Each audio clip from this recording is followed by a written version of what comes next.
Welcome to Shahi effect. ഒരച്ഛൻ്റെ വേദനയോടെ എല്ലാം തുറന്നു പറയുന്ന കൃഷ്ണകുമാർ. നമുക്കും പെൺമക്കളുണ്ട്, മറക്കണ്ട.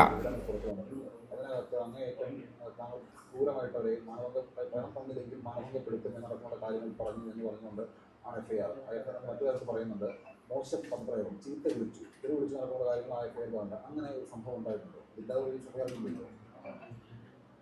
അത് ഉത്തരം പറയുന്നതിന് മുൻപ് ആദ്യം തന്നെ ഈ ഒരു പ്രതിസന്ധി ഘട്ടത്തിലൂടെയാണ് ഞാനും എൻ്റെ കുടുംബവും പോകുന്നത്. സാധാരണ നിങ്ങൾക്കൊക്കെ ഊഹിക്കാം, നിങ്ങളുടെയൊക്കെ വീട്ടിൽ പെങ്ങന്മാരോ അല്ലെങ്കിൽ അമ്മയോ ഇല്ലാത്തവരില്ല, സ്ത്രീകളില്ലാത്തവരില്ല. സ്വാഭാവികമായിട്ടും 4 പെൺമക്കളെ വളർത്തിക്കൊണ്ടിരുന്നത് അത്ര എളുപ്പമല്ല. പക്ഷേ എനിക്കത് ബുദ്ധിമുട്ടായിട്ടാണ് തോന്നുന്നത്. ഞാൻ എൻ്റെ മക്കളെ വളരെ സന്തോഷത്തോടെ വളർത്തിയൊരാളാണ്. അതിലൊരു മകൾ ഗർഭിണിയായിട്ടിരിക്കുന്നു. ആ കുട്ടിയുടെ സ്ഥാപനത്തിലാണ് ഇത് നടക്കുന്നത്. ഇത്രയും വിഷയങ്ങൾ നടക്കുമ്പോൾ ഞങ്ങൾ ആദ്യം ഒരു കേസ് കൊടുക്കുകയാണ് എൻ്റെ മകളുടെ സ്ഥാപനത്തിലെ സാമ്പത്തിക തട്ടിപ്പുമായിട്ട് ബന്ധപ്പെട്ട്. ആ കേസ് കൊടുത്തതിന് ശേഷം അവർ കൊടുത്ത കൗണ്ടർ കേസിൻ്റെ പേരിലാണ് ഞങ്ങൾക്കെതിരെ അന്വേഷണം നടത്തി ഈ പറഞ്ഞിരിക്കുന്ന വകുപ്പുകളൊക്കെ ഇട്ട് കേസ് ചാർജ് ചെയ്തു. ഈ ഒരു പ്രതിസന്ധി ഘട്ടത്തിൽ ആദ്യത്തെ 2 മണിക്കൂർ കേൾക്കുന്നവർക്കൊക്കെ തോന്നി ഞങ്ങളാരെയോ തട്ടിക്കൊണ്ടുപോയി എന്നൊക്കെ. പക്ഷെ അതിനുശേഷം മാധ്യമങ്ങൾ അത് കൃത്യമായി റിപ്പോർട്ട് ചെയ്തതുകൊണ്ട് ഞങ്ങൾ നിരപരാധികളാണ്, ഞങ്ങളുടെ ഭാഗത്ത് ന്യായമാണെന്നും പൊതുജനങ്ങൾക്ക്, കേരളത്തിലെ സർവ്വ മലയാളികൾക്ക് ഈ ഒരു അറിവ് കൊടുത്ത പത്ര, മാധ്യമ, മീഡിയ, സോഷ്യൽ മീഡിയ മേഖലകളിലെ എല്ലാ സഹോദരി സഹോദരങ്ങൾക്കും ആദ്യം തന്നെ എൻ്റെ കുടുംബത്തിൻ്റെയും അഗാധമായ നന്ദി രേഖപ്പെടുത്തുക, അകമഴിഞ്ഞ നന്ദി രേഖപ്പെടുത്തുക. നന്ദി. 2, കേസ്. ഇപ്പോൾ ഈ കേസിനെ പറ്റി എനിക്കൊന്നും പറയാൻ കഴിയാത്തതെന്ന് വെച്ച് കഴിഞ്ഞാൽ, ഞാനൊരു കേസ് കൊടുത്തിരിക്കുന്നു. എൻ്റെ മകളുടെ സ്ഥാപനത്തിൽ ഇത്ര രൂപ തട്ടിച്ചു കൊണ്ടുവരിക്കും, എൻ്റെ തെളിവ് സഹിതം കൊടുത്തിരിക്കുന്നു. ഇതിനകത്ത് ഇന്നത്തെ കാലത്ത് വളരെ എളുപ്പമെന്ന് വെച്ച് കഴിഞ്ഞാൽ, പോലീസിനെ ഞാൻ ഒന്നും പഠിപ്പിക്കേണ്ട കാര്യം, പോലീസുകാർക്ക് എല്ലാം അറിയാം. കാരണം നമ്മുടെ കേരള പോലീസ് വളരെ മിടുക്കരായ പോലീസുകാരാണ്. അവർ ഈ കുട്ടിയുടെ സ്റ്റേറ്റ്മെൻറ്റ് മാത്രം ഒന്ന് ചെക്ക് ചെയ്താൽ, ഈ 3 കുട്ടികളുടെ സ്റ്റേറ്റ്മെൻറ്റ് അന്വേഷിച്ചാൽ അങ്ങോട്ട് പൈസ പോയിട്ടുണ്ടോ, അവർ എടുത്തിട്ടുണ്ടോ, ഇത് തെളിയിക്കാവുന്നതുള്ളൂ. അതുകൊണ്ട് ആ കാര്യത്തിൽ ഞങ്ങൾക്ക് സംശയമില്ല. അത് പോലീസ് അന്വേഷിക്കും, കണ്ടെത്തുന്നുള്ളതിൽ പൂർണ്ണ വിശ്വാസമുണ്ട്. പിന്നെ ഞങ്ങൾക്കെതിരെ വെച്ചിരിക്കുന്ന കേസുകളുടെ വകുപ്പുകളെ പറ്റി പറഞ്ഞു. അത് നിങ്ങൾക്ക് ഈ വിവരം ആദ്യം തന്നത് പോലീസ് സ്റ്റേഷനിൽ നിന്നാണ്. നിങ്ങൾ തന്നെ അവരോട് ചോദിക്കുക, ഈ പറഞ്ഞ ആരോപണങ്ങൾ വെച്ച് ഇങ്ങനെ FIR ഇട്ടിരിക്കുന്നു, അവർക്ക് തെളിവുണ്ടാവണം. അങ്ങനെ തെളിവുണ്ടെങ്കിൽ അവർ ആ തെളിവ് ഇവിടെ കാണിക്കണം. കാരണം ഇന്നലെയും മുമ്പത്തെ ദിവസമായിട്ട് ഇരുഭാഗത്തുനിന്നും ഞങ്ങളുടേതായ തെളിവുകൾ മുഴുവൻ കാണിക്കുന്നു. അവരും എന്തൊക്കെയോ പറയുന്നുണ്ട്, പക്ഷെ അവർ പറയുന്നേ ഉള്ളൂ, തെളിവില്ല. ഈ FIR ഇങ്ങനെ ഇടണമെങ്കിൽ പോലീസുകാർക്ക് എന്തെങ്കിലും കാണുമല്ലോ. അത് ദയവ് ചെയ്ത് പോലീസുമായിട്ട് ക്ലിയർ ചെയ്ത് എനിക്കും അതൊന്ന് അറിയാൻ കഴിഞ്ഞാൽ നന്നായിരുന്നു. ഇന്നലെ ഒരു ദൃശ്യം പുറത്തുവിട്ടിരുന്നു. അതിൽ കൃത്യമായി പറയുന്നുണ്ട്, കുറ്റസമ്മതം എന്ന സ്വഭാവത്തിലുള്ള ഒരു ദൃശ്യമാണ് നമ്മൾ പുറത്തുവിട്ടത്. അപ്പോൾ ആ ദൃശ്യത്തിൽ അവർ പറഞ്ഞ ആ കാര്യങ്ങൾ തന്നെയാണ് കഴിഞ്ഞ ദിവസം പറഞ്ഞത്. അപ്പോൾ ഇന്നലെ ഈ ദൃശ്യം പുറത്തുവിടാനുള്ള കാരണമുണ്ട്. ആദ്യഘട്ടത്തിൽ നിന്ന് ഇതിന് താല്പര്യമില്ല എന്നൊക്കെ പറഞ്ഞിരുന്നു. പക്ഷേ ഇന്നലെ അപ്രതീക്ഷിതമായി മാധ്യമങ്ങൾക്ക് മുന്നിൽ വരാതെ അതൊരു യൂട്യൂബ് ചാനലിലൂടെ പുറത്തുവിടുകയായിരുന്നു. ഒന്നാമത്തെ കാര്യം, നമുക്ക് ആദ്യമേ ഇത്തരം എല്ലാ വീഡിയോകളും നമ്മുടെ ഇല്ല. നമ്മുടെ ധാരാളം വീഡിയോ ഇരിക്കുക. ഇത് നമുക്ക് കൃത്യമായിട്ട് കിട്ടണമല്ലോ. നമ്മുടെ കയ്യിലോട്ട് കിട്ടിയാൽ മാത്രമേ നമുക്ക് കാണിക്കാൻ പറ്റൂ. കാരണം നമ്മളും എടുത്ത കുറേ വീഡിയോസ് ഉണ്ട്. ഇതെല്ലാം നമ്മൾ ആദ്യം ഷെയർ ചെയ്തു. പിന്നീടാണ് ഇവർ വന്ന് നമുക്കെതിരെ ഇല്ലാത്ത ആരോപണങ്ങൾ മുഴുവൻ പറയുമ്പോഴത്തേക്ക്, ആ ആരോപണങ്ങൾ അവർ തന്നെ ഇന്നലെ ഒരു വീഡിയോ ഇട്ടിട്ടുണ്ട്. ആ വീഡിയോക്കകത്ത് നിങ്ങൾക്ക് ക്ലിയർ ആണ്. അവർ 3 പേരും സംസാരിക്കുന്ന എൻ്റെ മകളുമായിട്ട്. അവരെന്തിനാണ് ആ വീഡിയോ ഇറക്കിയെന്ന് പിടികിട്ടുന്നില്ല. സർവ്വ കുറ്റസമ്മതം നടത്തി അവർ പണം എടുത്തിരിക്കുന്നു അവർ തന്നെ പറയുന്ന വീഡിയോ അവരിറക്കിയിരിക്കുന്നു. അതിൽ കൂടുതൽ വേറെ തെളിവൊന്നും വേണ്ട. നിങ്ങൾ നോക്കിയാൽ നിങ്ങളെല്ലാവരും കണ്ടു കാണും. എനിക്ക് ഇന്നലെ രാത്രി തന്നെ അതിന് വളരെയധികം വ്യൂസ് വന്നിരിക്കുന്ന ഒരു വീഡിയോ, അവർ റിലീസ് ചെയ്ത വീഡിയോ. എന്തോ മനഃപൂർവ്വം ഭീഷണിപ്പെടുത്തി, പുറത്തു പറഞ്ഞാൽ കൊന്നുകളയും, രാഷ്ട്രീയ സ്വാധീനം ഉപയോഗിച്ച് തീർത്ത് കളയും എന്നൊക്കെ ഭീഷണിപ്പെടുത്തിയതുകൊണ്ട് അവർ പറയാൻ നിർബന്ധിതരായി എന്നാണ് അവർ പറയുന്നത്. അല്ല, അതാ പറഞ്ഞത്. അവർ പറഞ്ഞത് കേൾക്കുന്നുണ്ടല്ലോ. ഞാൻ ഈ നിർബന്ധപ്പെടുത്തി അല്ലെങ്കിൽ ഭീഷണിപ്പെടുത്തി എന്ന് പറയുന്ന ഏതെങ്കിലും ഒരു സംഭവം അവർ കൊണ്ടുവന്നാൽ തീർന്നില്ലേ? ഇന്നലെ നിങ്ങൾ വിട്ടത് ഒരു 12 മിനിറ്റ് ദൈർഘ്യമുള്ള ഒരു വീഡിയോ ആണ്. 12 മിനിറ്റ് ദൈർഘ്യമുള്ളതിൽ ഒരു വീഡിയോ ഫുൾ സ്ട്രെച്ച് ആണ്, പക്ഷെ അതിലിടയ്ക്ക് എഡിറ്റഡ് വെർഷനാണ് വിട്ടിരിക്കുന്നത്. അതെന്തുകൊണ്ടാണ്? അതറിയില്ല ഏത് വീഡിയോയിലാണ്, ഞാൻ ഇതൊന്നും കണ്ടിട്ടില്ല. ഇന്നലെ സിന്ധു കൃഷ്ണയുടെ യൂട്യൂബ് ചാനലിലൂടെ പുറത്തുവിട്ടത് 12 മിനിറ്റുള്ള വീഡിയോ ആണ്. അതിൽ ആദ്യത്തെ ഭാഗങ്ങൾ ഇവരെ ക്വസ്റ്റ്യൻ ചെയ്യുന്നതും ഇവർ 40,000 സ്വാഭാവികമായിട്ട് നിയമപരമായി എന്തെങ്കിലും കുഴപ്പമുള്ള ഭാഗങ്ങളുണ്ടാവും. അതുകൊണ്ട് നമുക്ക് എഡിറ്റ് ചെയ്യേണ്ടി വരും. ഞാൻ അല്ല എത്തിക്കുന്നത്, ഞാൻ കണ്ടിട്ടില്ല. വേറെ കാര്യം എടുക്കട്ടെ, ഇവരുടെ ഏതെങ്കിലും വീഡിയോ നിങ്ങൾ കണ്ടിട്ടുണ്ടോ? ഇവര് ഈ പറഞ്ഞ ആരോപണങ്ങൾ ഉന്നയിച്ചിരിക്കുന്ന ഏതെങ്കിലും വീഡിയോ കണ്ടിട്ടുണ്ടോ? അംഗീകരിക്കുന്ന വീഡിയോ ആണ്. അല്ല, അതല്ല. ഇപ്പൊ ഈ പറഞ്ഞിരിക്കുന്ന ഇവരെ ഞങ്ങൾ മർദ്ദിച്ചു അല്ലെങ്കിൽ ഇവരെ മാനഭംഗപ്പെടുത്താൻ ശ്രമിച്ചു, ഇവർ ഈ പറയുന്ന ഏതെങ്കിലും ഒരു വീഡിയോ, തെളിവോ എന്തെങ്കിലും നിങ്ങൾ ആരെങ്കിലും കണ്ടിട്ടുണ്ടെങ്കിൽ അതുകൂടി ഒന്ന് അറിയിക്കുക. ഞാൻ കണ്ടിട്ടില്ല. പോലീസ് പരാതി കൊടുക്കാം, നിയമപരമായിട്ട് മുന്നോട്ട് പോകാം, നിങ്ങൾ ചെയ്യുകയും ചെയ്തിട്ടുണ്ട്. പക്ഷേ അതിനകത്ത് അവർ ചോദ്യം ചെയ്യുന്ന രീതി, അവർ പോലീസ് ചോദ്യം ചെയ്യുന്ന രീതിയിലാണ് അങ്ങനെയൊക്കെ ചെയ്യേണ്ട കാര്യമുണ്ട്. അവരെ കസ്റ്റഡിയിൽ എടുക്കുന്നു, ആ ഒരു ഇന്റർവേഷന്റെ സ്വഭാവം ഇതിന് വരുന്നുണ്ട്. അതിന്റെ ആവശ്യമുണ്ട്. അല്ലെങ്കിൽ നിങ്ങൾ ചെയ്യേണ്ടിയിരുന്നത് പോലീസ് സ്റ്റേഷനിൽ പോവുക, കൃത്യമായിട്ട് ആദ്യം നിയമപരമായിട്ട് പോകുന്നതിന് പകരം അവരെ വിളിച്ചുകൊണ്ട് ഇവിടെ കൊണ്ടുവരുന്നു, നിങ്ങൾ ഇങ്ങനെ ചെയ്തില്ലേ എന്നൊരു ക്വസ്റ്റ്യനിങ് രീതിയിലേക്ക് പോകുന്നു. അതൊരു ശരിയായ രീതിയാണ്. ഇതിനകത്ത് ശരിയും തെറ്റും നിങ്ങൾക്ക് സൈഡിൽ ഇങ്ങനെ ചോദിക്കാം, പക്ഷേ അതിന് ഉത്തരം ഞാൻ തരാം. ലക്ഷക്കണക്കിന് രൂപ ബാങ്കിൽ നിന്ന് ലോൺ എടുത്ത് ഒരു ചെറിയ പെൺകുട്ടി ഒരു ബിസിനസ് തുടങ്ങി കുറച്ച് പേർക്ക് ജോലിയും കൊടുത്ത് നമ്മൾ മുന്നോട്ട് പോകുമ്പോൾ ഈ പണം തട്ടിക്കൊണ്ട് പോകുമ്പോഴുള്ള വേദന ഈ ബിസിനസ് ചെയ്തവർക്ക് മാത്രമേ ബുദ്ധിമുട്ട് വരൂ. കാരണം നമ്മുടെ കയ്യിൽ നിന്നൊരു 10,000 രൂപ പോയാൽ എൻ്റെ തൊഴിലാളികളാണ് എടുത്തിരിക്കുന്നത്, തൊഴിലാളികൾക്ക് ആദ്യം എനിക്ക് ചോദിക്കണമല്ലോ, ചോദിക്കാതെ നമുക്ക് പറ്റത്തില്ല. പിന്നെ ചോദിക്കുന്ന രീതികൾ, നമ്മളിൽ പലരും പല തരത്തിൽ ജനിച്ചു വളർന്നും പല സാഹചര്യത്തിൽ വളർന്നു വരിക. നമ്മൾ ഓരോരുത്തരും ഓരോ രീതിയിൽ ചോദിക്കും. പണം പോകുമ്പോൾ സ്വാഭാവികമായും നിങ്ങൾ ആരാണെന്ന് നിങ്ങളുടെ മനസ്സിനോട് ചോദിക്കുക. നിങ്ങളുടെ വീട്ടിൽ നിന്നോ നിങ്ങളുടെ സ്ഥാപനത്തിൽ നിന്നോ പണം കൊണ്ടുപോയി കഴിഞ്ഞാൽ സ്വാഭാവികമായിട്ട് ആദ്യം ചോദിക്കും. അല്ല നേരെ നമ്മൾ പോലീസ് സ്റ്റേഷനിൽ പോകില്ല, കാരണം ഇവരാണോ എടുത്തിരിക്കുന്നത്, എത്രയാണ് എടുത്തിരിക്കുന്നത്, നമുക്കൊരു ഏകദേശം ധാരണ വേണ്ടേ? നമുക്ക് ധാരണ കിട്ടാൻ നമ്മളെങ്ങനെ പോലീസ് സ്റ്റേഷനിൽ പോവുക? വെറുതെ ഒരാൾക്ക് പരാതിയായിട്ട് പോകാൻ പറ്റൂ? എന്നിട്ട് പോലും ഞങ്ങൾ പോയില്ല. കാരണം ആദ്യം ഇവർ ചെറുതായിട്ട് ഇവർ സമ്മതിക്കുന്നുണ്ട്, ഞങ്ങൾ ഇത്ര എടുത്തു അത്ര എടുത്തു. കുറെ കഴിഞ്ഞ് ഇവരുടെ ഫോൺ വാങ്ങിച്ച് നോക്കുമ്പോഴാണ് ഡിജിറ്റൽ ട്രാൻസാക്ഷൻ നടന്നിരിക്കുന്നത്. അതായത് എല്ലാം QR കോഡ് ഉപയോഗിച്ച് ഇവരുടെ ഇതിലോട്ട് പോയിരിക്കുന്നു. ആദ്യം ഒരു കുട്ടി വാങ്ങിച്ചു, ആ കുട്ടി 2 പേർക്ക് ഷെയർ ചെയ്തിരിക്കുന്നു. വീണ്ടും അടുത്ത കുട്ടിയുടെ ഫോണിലാണ് വാങ്ങിച്ചിരിക്കുന്നത്, ആ കുട്ടിയുടെ നിന്ന് ഈ കുട്ടികൾക്ക് ഷെയർ ചെയ്തിരിക്കുന്നു. ഇത് മുഴുവൻ ഇവരുടെ ഫോണിലെ ജിപേയുടെ ട്രാൻസാക്ഷൻ ഹിസ്റ്ററിക്കകത്ത് കിടക്കുക. അപ്പം നമ്മൾ ഇവിടുത്തെ ചോദിക്കാതെ നമുക്ക് മുന്നോട്ട് പോകാൻ പറ്റില്ല. കാരണം നമുക്കൊരു പരാതി ഒരു കാര്യം വ്യക്തമായിട്ടാണ്, ഇപ്പോൾ ഒരാളുടെ ഫോൺ എന്ന് പറയുന്നത് സ്വകാര്യതയാണ്, അവരുടെ അതായിട്ടുള്ള വ്യക്തിപരമായ കാര്യങ്ങളാണ്. ഇപ്പോൾ ഇവർ പറയുന്ന ആരോപണം, അതായത് അവരുടേതല്ലാത്തൊരു സ്പേസിൽ നിങ്ങളുടെ സ്ഥലത്ത് നിങ്ങൾ കുറച്ചുപേർ ചേർന്ന് അവരുടെ ഫോൺ വാങ്ങി അത് പരിശോധിക്കുന്നു, അവരെ തടഞ്ഞു വെച്ച് മണിക്കൂറുകളോളം ചോദ്യം ചെയ്യുന്നു. അപ്പോൾ അവർ പറയുന്നതിൽ നിയമപരമായ സാധ്യതയൊക്കെയില്ലേ? അല്ല, ഒറ്റ കാര്യം അതായി തടഞ്ഞു വെച്ചു എന്നുള്ളതിന് എന്ത് തെളിവാണുള്ളത്? പിന്നെ ഫോൺ ഞങ്ങൾ പിടിച്ചു വാങ്ങിച്ചിട്ടില്ല. ഞങ്ങൾ പറഞ്ഞു ഫോൺ തരാൻ പറഞ്ഞു, ജിപേയിൽ കാണിക്കാൻ പറഞ്ഞു. ജിപേയിൽ കാണിക്കുമ്പോൾ ഞങ്ങൾ കാണും, ഇത് മുഴുവൻ ഞങ്ങൾ റെക്കോർഡ് ചെയ്തു. ഈ കുട്ടികൾ ഇവിടെ നിന്ന് സംസാരിക്കുന്ന വീഡിയോ അവർ ഇറക്കിയിരിക്കുന്നതിൽ അവരുടെ കയ്യിൽ ഫോൺ ഇരിക്കുക. ഈ കെട്ടിടത്തിന്റെ മുകളിലത്തെ നിലയിൽ ഇരുന്നാൽ സംസാരിച്ചിരിക്കുന്നത്. ഇവിടെ എല്ലാ സ്റ്റാഫും ഉണ്ട്. ആ വീഡിയോയ്ക്കകത്ത് കുട്ടികൾ എഴുതി തരുന്ന പത്രത്തിന്റെ ഒരു ഫോട്ടോ അവർ ഇറക്കിയിരിക്കുന്നു, ഞങ്ങൾ എഴുതി കൊടുത്തിട്ടുണ്ട്. അതിനകത്ത് ഇവരുടെ കയ്യിലെല്ലാം ഫോൺ ഇരിക്കുക. ഇനി എവിടെയാണ് ഞങ്ങൾ ഫോൺ തട്ടിപ്പറിച്ചത്? എന്തെങ്കിലും തെളിവ് വേണം. ഇവർ പറയുന്നതിന് എന്തെങ്കിലും അവരൊരു പ്രൂഫ് കാണിക്കട്ടെ. നിങ്ങൾ ആലോചിക്കുക, കേസ് കൊടുത്ത ഞങ്ങളുടെ ഭാഗത്ത് വേണ്ടതെന്ത്? ഈ കുട്ടികളുടെ ബാങ്ക് റെക്കോർഡ്സ് സ്റ്റേറ്റ്മെന്റ് മാത്രം എടുത്ത് നോക്കിയാൽ ഈ കേസ് അവിടെ തീരും. ബാക്കി എന്ത് വേണേ കുട്ടികൾ വരട്ടെ, എന്ത് ആരോപണമായിട്ട് വരട്ടെ, പക്ഷെ തെളിവുണ്ടോ എന്ന് നിങ്ങളും കൂടി ചോദിക്കുക. ഞങ്ങൾ എപ്പോഴും ഏത് ചോദ്യത്തിനും മറുപടി തരാൻ ഞാനിവിടെ ഉണ്ട്. കേട്ടില്ല, ഒന്നും ചോദിക്കാം. നിങ്ങളുടെ കുടുംബവും അങ്ങയും അങ്ങയുടെ മകളുമാണ് ആദ്യം പോലീസിൽ പരാതി നൽകുന്നത്. അതിന് കൗണ്ടറായിട്ടാണ് കേരളത്തിൽ പല കൗണ്ടർ കേസുകൾ ഉണ്ടായിട്ടുണ്ട്. പക്ഷെ കൗണ്ടർ കേസ് കൊടുത്ത ആ പെൺകുട്ടികളുടെ പരാതിയിലാണ് ഗുരുതരമായ കുറ്റങ്ങൾ ചുമത്തിയാണ് അങ്ങക്കെതിരെ കേസെടുത്തിരിക്കുന്നത്. ജാമ്യമില്ലാ വകുപ്പ് ചുമത്തിയാണ് കേസെടുത്തിരിക്കുന്നത്. അത് പോലീസ് തിടുക്കപ്പെട്ട് അങ്ങ് കൊടുത്ത പരാതി മുഖവിലേക്ക് എടുക്കാതെ കൗണ്ടർ കേസിന് കൂടുതൽ പ്രാതിനിധ്യം കൊടുത്തു എന്ന് തോന്നുന്നുണ്ടോ? പോലീസ് അങ്ങനെ തിടുക്കപ്പെട്ടാണ് അത്തരത്തിൽ കാര്യങ്ങൾ ചെയ്തതെന്ന് തോന്നുന്നുണ്ടോ? തീർച്ചയായിട്ടും നിങ്ങൾക്ക് തോന്നുന്ന അതേ കൺസേൺ നമുക്കും തോന്നുന്നതാണ്. കാരണം വെച്ച് കഴിഞ്ഞാൽ ഞാൻ എല്ലാ ഇൻ്റർവ്യൂവിലും ഞാൻ പറയാറുള്ള സംഭവം, എൻ്റെ അച്ഛനൊക്കെ യൂണിഫോം ഇട്ടിരുന്നവരാണ്. ഞാൻ എന്നും യൂണിഫോം ഇടുന്നവരെ നമ്മൾ റെസ്പെക്ട് ചെയ്യാൻ മക്കളോട് പറഞ്ഞു കൊടുക്കും. അപ്പോൾ അങ്ങനത്തെ ഉത്തരവാദിത്തപ്പെട്ട ചുമതലയിലിരിക്കുന്ന ഒരു ഉദ്യോഗസ്ഥൻ എപ്പോഴും അൺബയസ്ഡ് ആയിരിക്കണം. ആര് തെറ്റ് ചെയ്തോട്ടെ, ഇപ്പം നമ്മളും എന്താണ് പറയുന്നത്, നമുക്ക് അനുകൂലമായൊരു തീരുമാനം വേണമെന്നോ നടപടി വേണമെന്നോ അല്ല, നിഷ്പക്ഷമായൊരു അന്വേഷണം നടത്തുക. ആ നിഷ്പക്ഷത ഇതിനകത്ത് എവിടെയോ മിസ്സിംഗ് ആയിട്ട് നമുക്ക് തോന്നുന്നു. ഏതെങ്കിലും ഘട്ടത്തിൽ ഈ മകളുടെ അക്കൗണ്ടിലേക്ക് അല്ലാതെ അല്ലെങ്കിൽ നിങ്ങളുടെ ഔദ്യോഗിക അക്കൗണ്ടുകളിലേക്ക് അല്ലെങ്കിൽ ജീവനക്കാരുടെ അക്കൗണ്ടിലേക്ക് പണം മേടിക്കാനുള്ള അനുമതി അവർക്ക് നൽകിയിരുന്നോ ഏതെങ്കിലും ഘട്ടത്തിൽ? ഒരിക്കലും നമ്മൾ അങ്ങനെ കൊടുക്കേണ്ട ആവശ്യമില്ല. പിന്നെ ഈ കുട്ടികളും എൻ്റെ മോളുമായിട്ട് വളരെ സൗഹൃദത്തിലാണ്. അത് ഈ കുട്ടികളുടെ ഏതെങ്കിലും ചടങ്ങുകളുടെ വീഡിയോ നിങ്ങൾ നോക്കുമ്പോൾ കാണാം, എല്ലാത്തിലും ഈ കുട്ടികൾ പങ്കെടുത്തിട്ടുണ്ട്. എല്ലാത്തിലും വളരെ അടുപ്പത്തിൽ കെട്ടിപ്പിടിച്ച് നിൽക്കുന്നതും ഭക്ഷണം കഴിക്കുന്നതും കുറേ വീഡിയോകളാണ്. അപ്പോൾ ചോദ്യം എന്തായിരുന്നു ജസ്മിന? അതായത് ഏതെങ്കിലും അനുവാദം കൊടുത്തിട്ടുണ്ട്. നമ്മൾ ഒരിക്കലും QR കോഡ് കമ്പനിയിൽ ഇരിക്കുമ്പോൾ എന്തിനാ ഇവരുടെ QR കോഡിൽ വാങ്ങിക്കാൻ അനുവാദം കൊടുക്കേണ്ടത്? പിന്നെ ഇവർ ഈ പറഞ്ഞ എന്തോ ഒരു ടാക്സ് ഇഷ്യൂവിനെ പറ്റിയൊക്കെ കഴിഞ്ഞ സംസാരിക്കുന്നവരാണ്. ഒറ്റ കാര്യം ഞാൻ പറയാം, നമ്മൾ കൃത്യമായി ടാക്സ് അടയ്ക്കുന്നവർ, അതിപ്പോൾ നമ്മൾ ഈ കേസ് നമ്മൾ ബോധിപ്പിക്കണമല്ലോ, നമ്മുടെ എല്ലാ റെക്കോർഡ്സ് ഇരിക്കുക. ടാക്സ് അടയ്ക്കാൻ വേണ്ടി അല്ല എന്തെന്നോ തട്ടിപ്പടത്താൻ വേണ്ടി ഡെയിലി ഞങ്ങളുടെ QR കോഡ് വഴി പണം വാങ്ങിയിട്ട് അന്നന്ന് വൈകുന്നേരം DAക്ക് കൊണ്ട് ക്യാഷ് ആയിട്ട് കൊടുക്കുന്നു. അങ്ങനെ പൈസ ഇവർ വാങ്ങിച്ചിട്ടുണ്ടെങ്കിൽ ഇവരുടെ QR കോഡിലുണ്ട് ഇവർ സമ്മതിച്ചിരിക്കുന്നു പണം വാങ്ങിയതായിട്ട്. എന്നാൽ പണം കൊടുക്കണമെങ്കിൽ എവിടെന്നെങ്കിലും ഇവർ വിഡ്രോ ചെയ്യണമല്ലോ. വിഡ്രോ ചെയ്താൽ ഇവരുടെ സ്റ്റേറ്റ്മെന്റിൽ വരുമല്ലോ. അപ്പോൾ ഇവർ കൊടുക്കണം ഡെയിലി അല്ലെങ്കിൽ ആഴ്ചയിൽ അല്ലെങ്കിൽ മാസത്തിൽ വിഡ്രോ ചെയ്തേ പറ്റും. വിഡ്രോ ചെയ്ത് കൊടുക്കണം. ഇതിന്റെ മാത്രം ഇതെല്ലാം നോക്കിയാൽ മതി, സ്റ്റേറ്റ്മെന്റ് കാണാം. സ്റ്റേറ്റ്മെന്റിൽ ഇങ്ങനെ സംഭവം ഉണ്ടോയെന്ന് പോലീസുകാർ അന്വേഷിച്ചാൽ തീരാവുന്ന പ്രശ്നമുള്ളൂ. ഒരു ദിവസം ഏകദേശം എത്ര വരുമാനം ഉണ്ടാകും എന്നുള്ള കാര്യം ഒരു ബിസിനസ് നടത്തുന്ന ഒരാൾക്ക് തീർച്ചയായിട്ടും, കാരണം കൂടുതൽ കാര്യങ്ങളും ദിയ ഒറ്റയ്ക്കാണ് നേരത്തെ ചെയ്തുകൊണ്ടിരുന്നത്. അപ്പം ഒരു ധാരണയുണ്ടാവും. അപ്പോൾ ഇത്രയും പൈസ മിസ്സായപ്പോഴും ഒരു സംശയം പോലും തോന്നിയിട്ടുണ്ട്? പലപ്പോഴും തോന്നിയതിൻ്റെ കാരണം വെച്ച് കഴിഞ്ഞാൽ ഇവിടെ ഈ സുഖമില്ലാതെ ആശുപത്രിയിലാവുന്ന ഘട്ടത്തിൽ നിന്നാണ് ഈ പ്രഗ്നൻസി ഇഷ്യൂ വന്നപ്പോഴാണ് ഈ പ്രോബ്ലം ആരംഭിച്ചത്. അപ്പോൾ എന്നും ഒരു ആഴ്ചയിൽ എന്നും ചോദിക്കും, അയ്യോ ചേച്ചി ഇന്ന് ആരും വന്നില്ല ചേച്ചി, കസ്റ്റമേഴ്സിൻ്റെ മറ്റാണ് മറിച്ചാണ്. അപ്പോൾ ഏതൊക്കെയോ സമയത്ത് ഇവിടെ ഇതിട്ട് നോക്കി, എന്താ പറയുക, ഈ CCTV വീഡിയോ.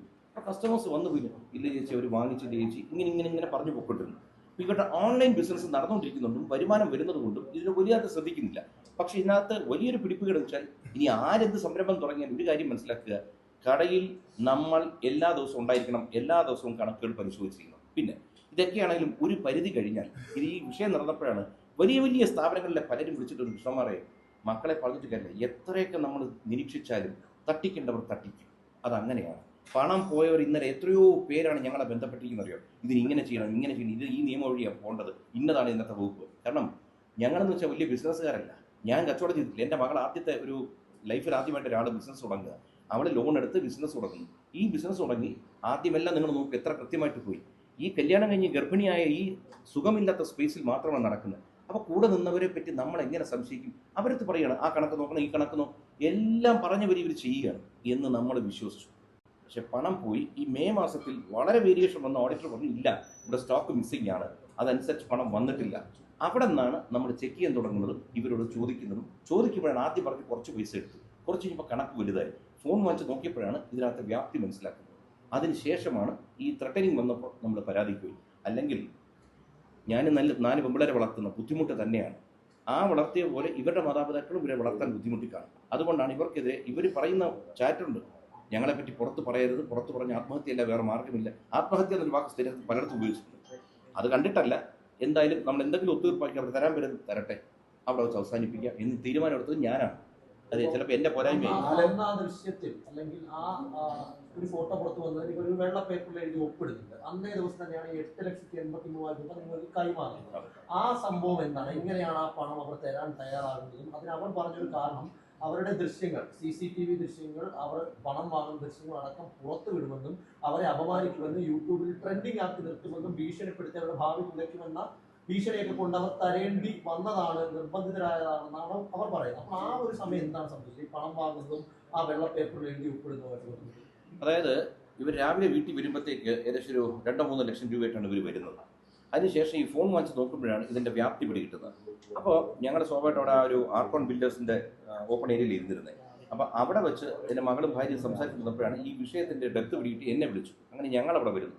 അപ്പോൾ അവിടുത്തെ അസോസിയേഷൻ ആൾക്കാരെ കൃഷ്ണന്മാർ ആൾ കൂടിക്കഴിഞ്ഞാൽ ഞങ്ങൾക്ക് ഒരു ബുദ്ധിമുട്ടാവും. അപ്പോൾ ഞങ്ങൾ നേരെ ഈ ഓഫീസിലേക്ക് വരുന്നു. ഈ ഓഫീസിൽ ഒന്ന് ഇവിടെ ഇരുന്ന് സംസാരിക്കുക. ഇവർ കംപ്ലീറ്റ് കാര്യങ്ങളും സംസാരിച്ചു. ഞങ്ങൾ ഇങ്ങനെയൊക്കെ എടുക്കേണ്ടുന്ന സാഹചര്യം വന്നു. ഞങ്ങൾ പൈസ തരാം. അങ്ങനെ ഇതിൽ ഒരു പെൺകുട്ടിയുടെ ഭർത്താവ് ഇവിടുന്ന് വെളിയിൽ പോയി 3-4 മണിക്കൂറിനകത്ത് കുറേ പൈസയുമായിട്ട് വന്നു. 8,80,000 രൂപയായിട്ട് തോന്നുന്നു. അപ്പോൾ ഞങ്ങൾ ചോദിച്ചു ബാക്കി പൈസ കാര്യം എങ്ങനെയാണ്? അപ്പോൾ ഞങ്ങളൊരു കാര്യം ചെയ്യാം, ചെക്കായിട്ട് തരാം, പക്ഷേ ഞങ്ങൾക്ക് ഇത്രയും പൈസ തരാൻ പറ്റില്ല. ഞാൻ എത്ര പൈസ തരാം? അങ്ങനെ പറഞ്ഞ് ഞങ്ങളൊരു 15 ലക്ഷം രൂപയുടെ തരാം, 5 വീതം. അതാണ് ഈ പത്രത്തിൽ അവർ എഴുതിയിരിക്കുന്നത്. ഞങ്ങൾ ഓരോരുത്തരും 5 ലക്ഷം രൂപ വീതം 3 തവണയായിട്ട്. ഇതെല്ലാം പറഞ്ഞിട്ടാണ് ഇവിടെ നിന്ന് ഇറങ്ങുന്ന കുട്ടികൾ രാത്രി പോയിട്ട് ഫോണിൽ വിളിച്ച് ഭീഷണിപ്പെടുത്തും. അങ്ങനെ വരുമ്പോൾ പിന്നെ നമ്മൾ എന്താ ചെയ്യേണ്ട അടുത്ത നടപടി? ഇനി സെറ്റിൽമെന്റ് വേണ്ട, നമുക്ക് നേരെ കേസിൽ പോകാം. ഞാൻ അങ്ങനെ ഞായറാഴ്ച രാവിലെ 1-ാം തീയതി വിശ്വസിക്കുന്നു. അന്ന് ഞാൻ അസിസ്റ്റന്റ് കമ്മീഷണറുടെ ഓഫീസിൽ കൊണ്ടുവന്ന് പരാതി കൊടുക്കും. പക്ഷേ കൃഷ്ണകുമാർ ഈ പറയുന്നതിലൊരു അവ്യക്തത കുറവില്ല. കാരണം ഈ പറയുന്ന ഒരു 23 ലക്ഷം രൂപയാണ് അങ്ങനെ നിങ്ങൾക്ക് ടോട്ടൽ ലഭിക്കുക. 8,83,000 രൂപ തന്നു ക്യാഷായിട്ട്. 15 ലക്ഷം രൂപ ഇനി തരാമെന്ന് പറഞ്ഞു. നിങ്ങൾ വെറുതെ 46 ലക്ഷം രൂപ വേണ്ടെന്ന് വെച്ചു. അല്ലാതെ വേറെ എന്താ മാർഗം? നിങ്ങളൊന്ന് പറയൂ. അല്ല, നിങ്ങൾക്ക് ഇത്ര നഷ്ടം വന്നതല്ലേ? അല്ല, ഇത്രയും നഷ്ടം വന്നിട്ട് ഇപ്പൊ ആർക്കെതിരെ നടപടി വന്ന് നിങ്ങളൊന്ന് ആലോചിക്കും. നമ്മുടെ ഇവിടുത്തെ സംവിധാനങ്ങളെ പറ്റി നല്ല ബോധമുള്ള ഒരാൾ, 56 വർഷം ഈ ഭൂമിയിൽ ജീവിച്ച ഒരാളാണ്, കലാകാരനായിട്ട് രാഷ്ട്രീയത്തിലെല്ലാം നിന്നതാണ്. നിങ്ങൾക്ക് ആർക്കെങ്കിലും പണം പോയിട്ട് നമ്മൾ എന്താ ഇന്നത്തെ കാലത്ത് നോക്കുന്നത്? പണം കിട്ടണമെങ്കിലുണ്ടല്ലോ 10-20 വർഷം പോകും. നമ്മൾ ആയുസോടെ ജീവനോട് പോലും ഭൂമി കാണത്തില്ല. ഇതൊക്കെ നമ്മുടെ അനുഭവത്തിൽ വന്നു കഴിഞ്ഞു. ഈ ഗർഭിണിയായിട്ടിരിക്കുന്ന കുട്ടി കേസ് ഒഴിവാക്കി ഇനിയിപ്പോ തീർച്ചയായിട്ടും ഞങ്ങൾ പരാതിപ്പെട്ടിട്ടില്ല സഹോദരൻ. അതാണ് അവിടുത്തെ പ്രശ്നം. അതായത് ഈ സംസാരം നടക്കുന്നത് പൂർണ്ണമായും ഈ ഒരു പോലീസിന്റെയോ മറ്റെന്തെങ്കിലും നിയമ സംവിധാനത്തിന്റെയോ പിന്തുണയോടെ അല്ല. പകരം നിങ്ങൾ തമ്മിലുള്ളൊരു തീർച്ചയായും. ചർച്ച നടക്കുന്നു, അതിൽ സെറ്റിൽ ചെയ്യും. അതെ. അപ്പോൾ അവർ പൊക്കോട്ടെ, പ്രശ്നമില്ല, അവരുടെ ഭാവി നശിപ്പിക്കേണ്ട, ഇനിയൊരു പ്രശ്നത്തിലില്ല എന്ന് മാത്രം കരുതി 46 ലക്ഷം രൂപ വേണ്ടാന്ന് വെച്ചു എന്നാണോ? സംശയം 46 ലക്ഷം ഇത് കണക്ക് പ്രകാരമാണ് ഈ 69. ഇനി അടുത്ത വില വരാൻ പോകുന്നുണ്ട്. പക്ഷെ നമുക്കതിന് തെളിവില്ലാത്തതുകൊണ്ടാണ് ഈ ആരോപണം ഉന്നയിക്കാത്തത്. സ്റ്റോക്ക് മിസ്സിങ്, ക്യാഷ് പോയിരിക്കുന്നു, ഇതൊക്കെ നമുക്കറിയാം. പക്ഷെ നമ്മളൊരു കാര്യം പറയുമ്പോൾ തെളിവില്ലാതെ സംസാരിച്ചു കഴിഞ്ഞാൽ ചാനലിന്റെ മുമ്പിൽ ഒന്ന് എനിക്ക് എന്ത് വേണോ പറയാം. പക്ഷെ നാളെ കോടതിയിലോട്ട് പോകുമ്പോൾ ശാസ്ത്രീയമായ തെളിവില്ല, അവിടെ നിൽക്കത്തില്ല. അവിടെ ഈ ആരോപണം ഉന്നയിക്കാൻ വളരെ ഈസിയാണ്. നിങ്ങൾ തന്നെ ആലോചിക്കുക, ഇന്ന് കേരളത്തിൽ ഇന്നലെ നിങ്ങൾ ഈ മാധ്യമം റിപ്പോർട്ട് ചെയ്ത് ഓരോരുത്തരും നിങ്ങളിതിന്റെ താഴെ പോയി നമ്മളെല്ലാം കമന്റ്സ് വായിക്കുന്ന സമയമാണ്, വായിച്ചു നോക്കൂ. ജനങ്ങൾക്ക് ബോധ്യപ്പെട്ട് കഴിഞ്ഞു. കാരണം കേസ് കൊടുക്കുന്ന ഞങ്ങൾ കൗണ്ടർ കോസ് കേസ് കൊടുത്തവരുടെ ഇത് വെച്ച് അന്വേഷിച്ച് ഞങ്ങൾക്കെതിരെ നടപടി എടുക്കുന്നു. അവർക്കെതിരെ ഇതുവരെ നടപടി തുടങ്ങിയിട്ടില്ല. ചീറ്റിംഗ് കേസാണ്, റിമാൻഡിലാവേണ്ട കാര്യമാണ്. അപ്പൊ നിങ്ങളൊന്ന് ആലോചിക്കൂ. അതുകൊണ്ട് പണം പോകുമ്പോൾ സ്വാഭാവികമായിട്ടും നമ്മളിൽ ഓരോരുത്തരും ഇന്ന് ഈ കാണുന്ന പോലെയല്ല പെരുമാറുന്നത്. നമ്മുടെ സ്റ്റാഫ് പണം എടുത്തിട്ടുണ്ടെങ്കിൽ നമ്മൾ സ്റ്റാഫിനോട് ചോദിക്കുകയും ചെയ്യും. ഒരു കാര്യമില്ല, ഞങ്ങളുടെ ജീവിതത്തിൽ കണ്ടിട്ടില്ല.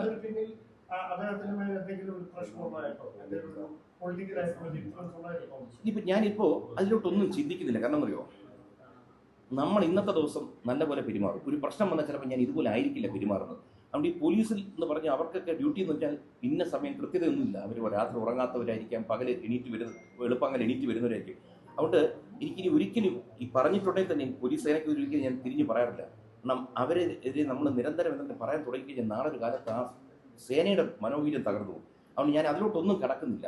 ഇനിയിപ്പോൾ എന്തെന്ന് വെച്ച് കഴിഞ്ഞാൽ നമ്മുടെ ലോയേഴ്സ് പറയുന്ന എന്താണോ അത് പ്രകാരം നിയമ നടപടിയായിട്ട് മുന്നോട്ട് പോവുക. കാരണം ആദ്യം ഒത്തുതീർപ്പ് നമ്മൾ ശ്രമിച്ചു. ഇനി എന്താണ് നമുക്ക് വേണ്ടത്? നമുക്ക് ന്യായം വേണം, ഈ പണം തിരിച്ചു കിട്ടണം. അല്ലാതെ വേറെ ഒരു മാർഗത്തിനും ഒരു വഴിക്കും ഞാൻ നോക്കും. പണം കിട്ടിയില്ലെങ്കിൽ മാനഭംഗപ്പെടുത്തുന്നൊക്കെ പറഞ്ഞെന്നുള്ള പരാമർശമൊക്കെ എഫ്ഐആറിലുണ്ട്. നാല് പെൺകുട്ടികളുടെ അച്ഛനാണെന്ന് പറയുന്നതാണ്. അപ്പോൾ പെൺകുട്ടിയോട് ഇങ്ങനെ പറഞ്ഞെന്നുള്ളതാണ് എഫ്ഐആറിൽ എഴുതി വെച്ചിരിക്കുന്നത്. പണം തന്നില്ലെങ്കിൽ ഞാൻ നിങ്ങളെ മാനഭംഗപ്പെടുത്തും. അങ്ങനൊരു പ്രയോഗം എപ്പോഴെങ്കിലും ഏതെങ്കിലും സാഹചര്യത്തിൽ കൃഷ്ണ നടത്തിയിട്ടുണ്ടോ? നിങ്ങളൊരു കാര്യം ആലോചിക്കുക. ഞാൻ സിനിമയിൽ നല്ല വേഷവും മോശം വേഷവും ഈ പലതരം സീനുകൾ ചെയ്തിട്ടില്ല. നിങ്ങൾ എവിടെയെങ്കിലും ഒന്ന് ആലോചിച്ച് നോക്കുക. എന്നെപ്പറ്റി ഇവിടെ പല ആരോപണങ്ങളും ഈ അടുത്ത വന്നിട്ടുണ്ട്. ഏതെങ്കിലും സ്ത്രീ എനിക്കെതിരെ എവിടെയെങ്കിലും അവരെ വാക്കില്ലാതെ നോക്കുകയോ അവരോട് വാക്കില്ലാതെ സംസാരിക്കുകയോ തൊടുകയോ ചെയ്യുന്ന എവിടെയെങ്കിലും ഒരു പരാതി വന്നാൽ നിങ്ങൾക്ക് പറയാമോ? ഈ 56 വർഷത്തിൽ ഞാൻ പറഞ്ഞു, ഞാൻ വലിയ സൂപ്പർ സ്റ്റാർ ഒന്നും അല്ല. പല സെറ്റുകളും വെറുതെ ഇരിപ്പാണ്, പല ദിവസങ്ങളും ഷൂട്ടിംഗ് ഇല്ലാത്ത. ആ ദിവസങ്ങളിൽ പോലും എനിക്കെതിരെ എന്തെങ്കിലും നിങ്ങൾ പറയും. അതുകൊണ്ട് ഈ ആരോപണങ്ങളും FIR ഒക്കെ ക്വാഷ് ചെയ്യാനും നമുക്ക് ഇവിടെ കോടതികളുണ്ട്. നമുക്കത് മുന്നോട്ട് പോകാൻ പറ്റും. തെളിവില്ലാത്ത കാര്യങ്ങൾ ഞാൻ പറഞ്ഞല്ലോ. ഇന്ന് തിരിച്ചറിവുള്ള സമൂഹത്തിൽ തിരിച്ചറിവുള്ളവർക്കെതിരെ എന്തും ആരോപിക്കാം. ഒന്നാമത്തെ വിഷയം എടുത്തിരും സ്ത്രീ വിഷയം, അതില്ലെങ്കിൽ ജാതി പരാമർശം, ഇങ്ങനത്തെ കുറേ സാധനം എടുത്തിരും. പക്ഷെ ഇതെല്ലാം ജനങ്ങൾ തിരിച്ചറിഞ്ഞു. കാരണം പൊതുജനത്തിനും ബുദ്ധിയുള്ളവരാ, അല്ലാതെ ജനം മണ്ടന്മാരൊന്നും അല്ല. പ്രത്യേകിച്ച് നമ്മുടെ കേരളത്തിൽ നമുക്ക് പ്രൈമറി എഡ്യൂക്കേഷൻ ധാരാളം കിട്ടിയവരാ, എല്ലാവർക്കും മിനിമം വിദ്യാഭ്യാസം ഉള്ളവരാ. അതുകൊണ്ട് ഒരാഴ്ച 2 ആഴ്ച അല്ലെങ്കിൽ 10 തവണയ്ക്ക് ഇത്തരം കാര്യങ്ങൾ പറയാം. ഇതൊന്നും നിലനിൽക്കാൻ പോകുന്ന കഴമ്പില്ലാത്ത ആരോപണങ്ങളാണ്. ഈ ജാതീയമായ വിഷയത്തെക്കുറിച്ച് പറഞ്ഞത് പൊതുപ്രവർത്തകൻ എന്ന നിലയ്ക്ക് തങ്ങളുടെ രാഷ്ട്രീയ ഭാവിയെ കൂടി ബാധിക്കുന്നതല്ലേ ഇത്തരം ആരോപണങ്ങൾ? അല്ല, നമുക്ക് ബാധിക്കാനുള്ളത് വരിക ചെയ്യും, നമുക്ക് തടയാൻ പറ്റില്ല. പക്ഷെ നമ്മൾ അതുകൊണ്ടാണ് ഞാൻ നിങ്ങളോട് നന്ദി പറയാൻ കാരണം വെച്ച് കഴിഞ്ഞാൽ ഞാൻ തിരുവനന്തപുരം മണ്ഡലത്തിലാണ് ഇലക്ഷൻ നിന്നത്. നിങ്ങൾക്കറിയാം, തിരുവനന്തപുരം സെൻട്രൽ മണ്ഡലത്തിൽ. അതിനകത്താണ് ഈ കടപ്പുറം മേഖല വരുന്നത്, പ്രത്യേകിച്ച് വലിയതുറയുള്ള കുട്ടികളാണ് ഇതിനകത്ത് എല്ലാവരും. ഈ ജാതീയതയും പ്രശ്നം ഉണ്ടെങ്കിൽ നമുക്കിന്ന് ഒരാളെ പരിചയപ്പെടുമ്പോൾ അയാളുടെ മതം എന്ത്, ജാതി എന്ന് വളരെ ഈസി ആയിട്ട് അറിയാം. എനിക്ക് അത് നോക്കിയിട്ട് സ്ഥാപനത്തിൽ ആളെ എടുത്താൽ പോരെ. ഇത് ഞാൻ ഇലക്ഷൻ എന്ന സ്ഥലത്തെയാണ്. നിങ്ങൾക്കറിയാം, ഞാൻ ഇലക്ഷൻ തോറ്റൊരാളാണ്. തോറ്റിട്ട് പോലും ആ മണ്ഡലത്തിൽ മിനി ഫിഷിംഗ് ഹാർബർ കൊണ്ടുവരാൻ വേണ്ടി കേന്ദ്രമന്ത്രി റുബാലെ വരെ ഇവിടെ ഞാൻ കൊണ്ടുവന്നതാണ്. സാറിന് തോറ്റു കഴിഞ്ഞാൽ മണ്ഡലത്തിൽ പറക്കും, പിന്നെ അങ്ങോട്ട് തിരിഞ്ഞു നോക്കത്തില്ല. ആ മണ്ഡലത്തിന് വേണ്ടി പ്രവർത്തിച്ചു. കാരണം നമ്മളെല്ലാം മത്സ്യം കഴിക്കുന്നവരും നമ്മുടെയൊക്കെ വീട്ടിൽ പണ്ട് മീൻ കൊണ്ടുവരുന്ന ചേച്ചിമാരുണ്ടായിരുന്നു. ഇവരുമായിട്ട് നമുക്ക് വളരെ ബന്ധമാണ്, പ്രത്യേകിച്ച് നമ്മുടെ അമ്മമാർക്ക്. ഇവരൊക്കെ താമസിക്കുന്ന ഇവരുടെയൊക്കെ വീടുകൾ എനിക്കറിയാം. ആ ഏരിയയിൽ പോയിട്ടാണ് ഞാൻ വർക്ക് ചെയ്തത്. 5 പൈസ നേട്ടം ഉണ്ടായിട്ടില്ല. കയ്യിൽ നിന്ന് പൈസ മുടക്കിയിട്ട് ഞാൻ പ്രവർത്തിച്ചു. ആ മേഖലയിലുള്ള കുട്ടികളാണ്. അപ്പോൾ എനിക്കിതിനകത്ത് അവരുടെ മതം നോക്കാൻ സ്വാഭാവികമായിട്ടും മത്സ്യത്തൊഴിലാളി കുടുംബങ്ങളിൽ ഭൂരിപക്ഷവും ക്രിസ്ത്യൻ മതത്തിൽ വിശ്വസിക്കുന്നവരാണ്. അതിലുള്ള കുട്ടികളാണ് ഇത് നിൽക്കുന്നത്. എനിക്കെന്താ അങ്ങനെയുള്ളവരെ മാറ്റി നിർത്തി ഇല്ല എൻ്റെ മതം എൻ്റെ ജാതി എന്ന് പറഞ്ഞ് വെക്കാമല്ലോ. ഇനിയിപ്പോൾ ഭയമാണ്. കാരണം വെച്ച് കഴിഞ്ഞാൽ നമ്മളൊരാളെ നിർത്തിക്കഴിഞ്ഞാൽ നാളെ ആരോപണം എന്തൊക്കെ വരുന്ന ആലോചിച്ചിട്ട് വേണം ഇനി സ്റ്റാഫുകളെ വെക്കാൻ പോലും. അത്തരത്തിലുള്ള അവസ്ഥയിലോട്ട് നമ്മൾ പോവുകയാണ്. ഇത് കേരളത്തിൽ അങ്ങനെ മതസ്പർദ്ധയോ ജാതി സ്പർദ്ധയോ ഇല്ല. ഇത്തരം ക്രിമിനൽ പ്രവൃത്തിയിൽ നിൽക്കുന്നവർ പറഞ്ഞു പ്രചരിപ്പിക്കും. അതാണ് ഇവിടുത്തെ അപകടം. അത് നമ്മളിത് തിരുത്തേണ്ട സമയം കഴിഞ്ഞു. കാരണം ഒരു കള്ളത്തരം പിടിക്കപ്പെട്ടാൽ പിന്നെ പൊതുസമൂഹത്തിൽ ഒരാളെ നാറ്റിക്കാനായി ചെളിവാരി എറിയാനായിട്ട് എന്തൊക്കെ പ്രയോഗിക്കാമോ അതിലൊന്നാണ് ഈ സ്ത്രീ വിഷയം, 2 ജാതി പ്രശ്നം. ഇതൊന്നും ഇവിടെ ഇല്ല. എൻ്റെ മക്കൾ കഴിഞ്ഞ ദിവസം പറഞ്ഞ പോലെ ഞങ്ങളുടെ വീട്ടിൽ ആരേത് ജാതി എന്നറിയാത്ത രീതിയിലാണ് കല്യാണം കഴിച്ചിരിക്കുന്നത്. ഇനി എൻ്റെ മക്കൾ കല്യാണം കഴിക്കാൻ വന്നവരൊക്കെ ഇനി മറ്റു മതത്തിൽ നിന്ന് പോലും വരുന്നുണ്ട്. അതുകൊണ്ട് ഈ ജാതിയും മതവും നമ്മൾ സംസാരിക്കാതിരിക്കുക. ഇത്തരം കേസുകൾ ആദ്യമേ നമ്മൾ കട്ട് ചെയ്ത് വിടുക. നമ്മൾ എടുക്കരുത് ഇത്തരം വാർത്തകൾ ദയവ് ചെയ്ത്. മകളുടെ ടാക്സും മറ്റു കാര്യങ്ങളെല്ലാം ബിസിനസ്സുമായി ബന്ധപ്പെട്ട് എല്ലാം കൃത്യമായി മുന്നോട്ട് പോയിട്ടുണ്ട്, അങ്ങനെയല്ലേ? എല്ലാം ഞങ്ങളെ സംബന്ധിച്ചുള്ള ടാക്സ് അപ്ഡേറ്റഡ്. ഞങ്ങൾക്ക് യാതൊരു ബുദ്ധിമുട്ടില്ല. ഓഡിറ്റേഴ്സ് ഉണ്ട്, അവർ ടാക്സ് അടയ്ക്കുന്നു, എല്ലാ രേഖകളും ഞങ്ങളുടെ. ഇതിൽ ഈ വിഷയം ഉണ്ടായതിനു ശേഷം എന്തൊക്കെ ഇടപെടലാണ് പോലീസിന്റെ ഭാഗത്തുനിന്നുണ്ടായത്? നമ്മളാണ് ആദ്യം പരാതി കൊടുത്തതെന്ന് പറയുന്നു. കൗണ്ടർ കേസിൽ കൂടുതൽ നടപടികൾ ഉണ്ടാകുന്നു. നമ്മുടെ ഭാഗത്ത് നിന്ന് എന്തെങ്കിലും മൊഴിയെടുപ്പോ അല്ലെങ്കിൽ രേഖകൾ വാങ്ങുകയോ CCTV ദൃശ്യങ്ങൾ സ്വീകരിക്കുകയോ എന്തെങ്കിലും ഇടപെടൽ പോലീസിന്റെ ഭാഗത്തുനിന്ന് ഉണ്ടായിട്ടുണ്ടോ? എന്നെ മൊഴിയെടുക്കാനായിട്ട് വിളിപ്പിച്ചു ഇവരുടെ പരാതിയിൽ. അങ്ങനെ ഞാൻ അവിടെ പോയി മൊഴി കൊടുത്തു. മൊഴി കൊടുത്തതിന് ശേഷം സ്വാഭാവികമായിട്ടും ഇവിടെ പോലീസ് വന്നിരുന്നു. ഇവിടെ CCTV ഇല്ലാത്തതുകൊണ്ട് അടുത്ത വീടുകളിൽ നിന്നെല്ലാം കളക്ട് ചെയ്തിട്ടുണ്ട്. പിന്നെ മകളുടെ 2 സ്ഥാപനത്തിൽ ചെന്നു, പിന്നെ ആ ഫ്ലാറ്റിൻ്റെ അവിടെ ചെന്നു. എല്ലായിടത്തെ തെളിവുകളും അവർ ശേഖരിക്കണം.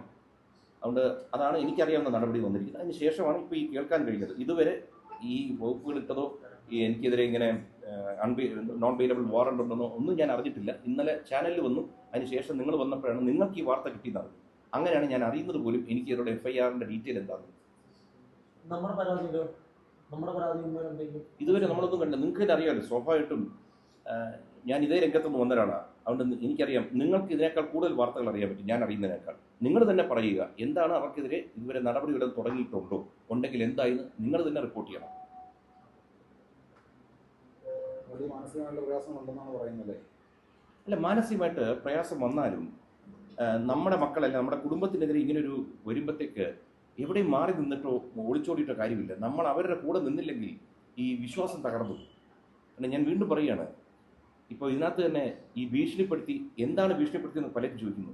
നിങ്ങളൊന്ന് ആലോചിക്കുക, സ്ത്രീയോ പുരുഷനോട്ടെ, പ്രത്യേകിച്ച് അതിൽ സ്ത്രീകളെ രാത്രി ഒരു 10-11 മണിക്ക് ഒരാൾ വിളിച്ചിട്ട് ചീത്ത പോലും പറയണ്ട, പരാതിയിൽ നിന്ന് മാറിയില്ലെങ്കിൽ കാണാം, ഇത്തരം ഭാഷകൾ മാത്രം. ഇത് തന്നെ വലിയൊരു ഭീഷണിയുണ്ട്. നിങ്ങൾ ആലോചിക്കും, അത് ഗർഭിണിയായിട്ടിരിക്കുന്ന സ്ത്രീ. എൻ്റെ മകനങ്ങനെ ബോധം കെട്ട് വീഴുന്നുണ്ട്. പക്ഷേ ഇന്നലെ സ്വാഭാവികമായിട്ടും അവർക്കുണ്ടായ മാനസിക പ്രശ്നം ഹോസ്പിറ്റലിൽ കൊണ്ട് ഇന്ന് എന്തുകൊണ്ട് റെസ്റ്റ് എടുക്കാൻ ഡോക്ടർ പറയുന്നു? നിങ്ങൾക്ക് ഊഹിക്കാം. 8-9 മാസം ഗർഭിണിയായിട്ടിരിക്കുന്ന സ്ത്രീക്ക് ഉണ്ടാകുന്ന മാനസിക ബുദ്ധിമുട്ട് നിങ്ങൾക്കറിയാം. പണം പോയത് ഒരു സൈഡിൽ, ഇനി ഈ കടങ്ങൾ എങ്ങനെ വീട്ടും? 2-3 സ്ഥാപനം ഇന്ന് തുടങ്ങിയെടുക്കണം വീണ്ടും. കാരണം സ്റ്റോർ വരെ പൂട്ടേണ്ടി വന്നു. എന്നിട്ട് പുതിയ സ്ഥാപനം വെച്ച് ആരംഭിക്കുന്നു. എന്നിട്ട് ഇവർക്കെതിരെ ആരോപണവും കേസും, ഇവർക്കെതിരെ ജാമ്യമില്ല വകുപ്പും. നിങ്ങളൊന്ന് ആലോചിക്കുക, നിങ്ങളുടെ വീട്ടിലെ സ്ത്രീകൾക്കെതിരെ തെറ്റ് ചെയ്യാത്തവരെ, നമ്മുടെ ഭാഗത്ത് ശരിയുണ്ടായിട്ട് ഇത്തരം നടപടികൾ നിങ്ങളുടെ വീട്ടിൽ വരുമ്പോൾ നിങ്ങൾ അന്ന് ആലോചിക്കും ഈ പിതാവിൻ്റെ വേദന എന്താണ്. എനിക്ക് ഈ സിമ്പതിയോ ഒന്നും പറ്റാൻ എനിക്ക് താല്പര്യമുള്ള ഒരാളല്ല. മക്കളുടെ ക്യാമറ മുമ്പിൽ ഒരാൾ കരഞ്ഞു പോലും പോരുത് എന്ന് പറയും. നമ്മൾ ആരെ പറ്റി കുറ്റവും പറയണ്ട, നമ്മൾ തകരാനും പാടില്ല. നിങ്ങൾ മനസ്സിലാക്കണം, മാതാപിതാക്കളുടെ ബുദ്ധിമുട്ട്. ഇവിടെ പലതരം സംഭവങ്ങൾ നടന്നുകൊണ്ടിരിക്കുക. പെൺമക്കളെ ധൈര്യമായിട്ട് വെളിവിടാൻ പറ്റാത്ത കാലമാണ്. മുക്കിന് മയക്കുമരുന്ന കാര്യങ്ങളെല്ലാം നിങ്ങൾ കാണുന്നതാണ്. ഈ അവസരത്തിലാണ് 4 പിള്ളേരെയും വളർത്തുന്നത്. നിങ്ങൾ ഒന്നുകൂടി നിങ്ങൾ ആലോചിക്കുക, എവിടെയെങ്കിലും എനിക്കൊരു രാഷ്ട്രീയപരമല്ലാതെ എനിക്കെതിരെ എന്തെങ്കിലും ഒരു കേസോ ഒരു ആരോപണമോ എന്തെങ്കിലും ഒരു പരാതി വരട്ടെ. ഞാൻ നേരത്തെ പറഞ്ഞു, ഇത്രയും സീരിയലും സെറ്റിലും വർക്ക് ചെയ്ത 36 കൊല്ലമായിട്ട് വർക്ക് ചെയ്യുന്ന ഒരാളാണ്. ഒരു ആരോപണം എനിക്കെതിരെ ഒരു സ്ത്രീ പറയട്ടെ, ചീത്ത നമുക്കത് വിളിക്കാറുണ്ട്. നല്ല 1-ാം തരത്തിൽ എനിക്ക് വിളിക്കാറിയാം. പക്ഷെ എൻ്റെ വായിലത് വരില്ല. ഇന്നലെ തന്നെ ആ കുട്ടികളോട് ഞാൻ രൂക്ഷമായി സംസാരിച്ചു. എവിടെയെങ്കിലും ഒരു തെറി വന്നിട്ടുണ്ടോ? അത് വരത്തില്ല. അങ്ങനെ വളർത്തിയതാണ്. മക്കളോടും പറഞ്ഞിരിക്കുന്നതാണ്. സംസാരിക്കുമ്പോൾ അതിന് വിട്ട് അവരുടെ ഭാഗത്ത് തെറ്റുണ്ടെങ്കിലും പരമാവധി നമ്മൾ അടങ്ങിപ്പോവുക, പോട്ടെ എന്നും അങ്ങനെ വളർത്തിയവരാണ് കുട്ടികളെ.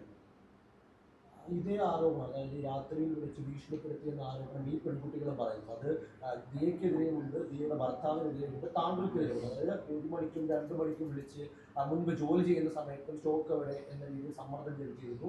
പിന്നീട് ഇപ്പോൾ ഈ സംഭവം ഉണ്ടായതിനു ശേഷം രാത്രി വിളിച്ച് ഇത്തരത്തിൽ ഭീഷണിപ്പെടുത്തി നിങ്ങളെ തുറച്ചു കളയാതെ ദിയയുടെ ചില ഓഡിയോ സന്ദേശങ്ങൾ അടക്കമാണ് അവർ പുറത്തുവിട്ടിരിക്കുന്നത്. 2 കാര്യങ്ങൾ ചോദിക്കട്ടെ. ഒരു കച്ചവടം നടത്തി പൈസ പോകുമ്പോഴേ സ്വാഭാവികമായിട്ട് ഇതൊക്കെ വിളിച്ചു പറയും. എൻ്റെ മക്കൾക്ക് ഒരു ത്രെട്ട് വന്നു, എൻ്റെ മകൾക്കൊരു ബുദ്ധിമുട്ടുണ്ടായിക്കഴിഞ്ഞാൽ ഞാൻ ഏത് ലെവലിലോട്ട് പോകും? അത് മക്കളെ വളർത്തുന്ന മാതാപിതാക്കൾക്ക് എൻ്റെ ബുദ്ധിമുട്ട് മനസ്സിലാവും. അതും സ്ത്രീകളാണ്, പെൺകുട്ടികളാണെങ്കിൽ അതും ഗർഭിണിയായിട്ടിരിക്കുമ്പോൾ രാത്രി 10-11 മണിക്കൂർ വിളിച്ചാൽ ഞാൻ സംസാരിച്ചതൊക്കെ എൻ്റെ കണക്കുകൊണ്ട് വളരെ മാന്യമായ ഭാഷയാണ്. നമുക്കറിയാം ഇവിടെ ഓരോരുത്തർക്കും ഉണ്ടായത്. നമ്മുടെ MLAക്ക് പോലും ഉണ്ടായ ബുദ്ധിമുട്ട് നിങ്ങളെല്ലാം കണ്ടു കാണാൻ ഓഡിയോയിൽ. രാത്രി കാലത്ത് വിളിച്ചു കഴിഞ്ഞാൽ അത് ആൺകുട്ടി വിളിച്ചിട്ട് പോലെ ഏത് രീതി പെരുമാറണമെന്ന് നിങ്ങൾക്കറിയാം. അപ്പോൾ എൻ്റെ മകളെ ഏതോ ഒരുത്തൻ വിളിച്ച് ഭീഷണിപ്പെടുത്തിയാൽ ഇതൊക്കെ നിങ്ങളൊക്കെ എഴുതേണ്ടതോ കൈവെക്കേണ്ട കേസുകളാണ്. പക്ഷെ നമ്മളൊന്നും അത് ശീലിച്ചിട്ടില്ല. നമ്മൾ നിയമം പാലിച്ചു പോകുന്ന ഒരു പൗരനാണ് ഇവിടുത്തെ. അതുകൊണ്ട് നിങ്ങൾ മനസ്സിലാക്കേണ്ട ഒരു കാര്യമുണ്ട്, ഇത് നമ്മുടെ നാട്ടിൽ ക്രിമിനൽസ് കൂടി വന്നുകൊണ്ടിരിക്കുകയാണ്. ഈ ക്രിമിനൽ ആക്ടിവിറ്റി ചെയ്തവരുടെ പിന്നിൽ ആരാണ്? ഈ കുട്ടികൾക്ക് അതിനുള്ള കഴിവൊന്നുമില്ല. ഇവർ സാധാരണ കുട്ടികളാണ്. ഇവരുടെ കയ്യിൽ പണം ഇരിക്കുന്നതുകൊണ്ട് ആരോ ഇടപെട്ടാണ് ഈ പ്രശ്നം ഇത്ര വലുതാക്കിയത്. ഞങ്ങൾക്കിത് ഒന്നും വേണ്ട. ഞാനൊരു മീഡിയ മേഖലയിൽ നിന്ന് വന്നു, അതിനുശേഷം സിനിമയിലുണ്ട്, രാഷ്ട്രീയത്തിലുണ്ട്. ഇതിനകത്ത് കുറേ പേരുമായിട്ട് ആത്മബന്ധമുള്ളതാണ്. എനിക്ക് വേണ്ടി നിങ്ങളെ വിളിച്ചിട്ട് ഒരു ഇന്റർവ്യൂ തന്നാൽ പോരായിരുന്നു. ഞാൻ എവിടെയെങ്കിലും നിങ്ങളെ വിളിച്ച് എന്തെങ്കിലും പറഞ്ഞു? നിങ്ങൾക്ക് അറിയാം നിങ്ങൾ ആരാ വിളിച്ചു പറഞ്ഞത്. നിങ്ങൾ എൻ്റെ അടുത്ത് വന്നു, ഞാൻ നിങ്ങളുടെ ഏത് ചോദ്യത്തിന് ഏത് രാത്രി മറുപടി തരാൻ തയ്യാറാണ്. ഇന്നലെയൊക്കെ ഞാൻ കിടക്കുന്ന 4 മണിക്കാണ് രാത്രി, ഇന്ന് വെളുപ്പിനെ. കാരണം മകളുടെ പ്രശ്നം എല്ലാം അറ്റൻഡ് ചെയ്ത് കഴിഞ്ഞിട്ടാണ് ഞാൻ കിടക്കുന്നത്. നിങ്ങളത് ആലോചിക്കണം. പക്ഷെ ഒരിടത്തും ഒളിച്ചോടാനോ മാറി നിൽക്കാനോ അറിയാം. എത്ര ചോദ്യം വേണം ചോദിച്ചോളൂ, ഞാനിവിടെ കാണും, ഉത്തരം തരാം. പക്ഷേ ഇതിനകത്ത് എന്ത് വെച്ചാൽ നമുക്കൊരു വിഷയം വരുമ്പോൾ നമ്മൾ എന്ത് ചെയ്യുന്നു? നമ്മളൊന്ന് പകയ്ക്കും. ആദ്യം അറിയോ എന്ത് ചെയ്യും? പകച്ചുപോയി. കാരണം ചില്ലറ കേസ് ഞാൻ TV കണ്ട് നിങ്ങളിൽ പലരും എന്നെ വിളിച്ചു പറഞ്ഞപ്പോൾ ഞാൻ കാര്യം അറിയും. നമ്മൾ എന്താ ചെയ്യേണ്ടത്? നമുക്ക് സ്റ്റേഷനിൽ പോയി അവിടെ നീതി കിട്ടുന്നില്ല. നമുക്ക് എന്താ ചെയ്യാൻ പറ്റുന്ന? മുഖ്യമന്ത്രി അദ്ദേഹത്തിൻ്റെ ഓഫീസിലോട്ട് പോയി കാര്യങ്ങൾ സംസാരിച്ചു. 5-ാമത്തെ മിനിറ്റ് അവർക്ക് കാര്യം പിടികിട്ടി ആരുടെ ഭാഗത്ത് എന്ത്.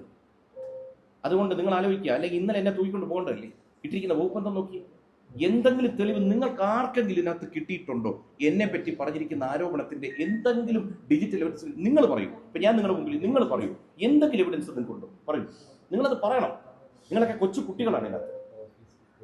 നിങ്ങളുടെ വരും തലമുറ നിങ്ങൾ വേറൊരു കൾച്ചർ ഉണ്ടാക്കണം. മീഡിയ കൾച്ചർ തന്നെ മാറ്റിയെടുക്കണം. കാരണം വെച്ച് കഴിഞ്ഞാൽ ഇത്തരം പച്ചക്കള്ളം പറയുന്നവരെ എക്സ്പോസ് ചെയ്യണം. ഈ സെൻസേഷൻ ക്രിയേറ്റ് ചെയ്യുന്നേക്കാൾ ഞാൻ ദൂരദർശനിൽ ഈ റിപ്പോർട്ടിങ്ങും വാർത്താവായന തുടങ്ങുമ്പോൾ ആദ്യം ഞങ്ങൾക്ക് തന്ന ഉപദേശം എന്തെന്നറിയോ?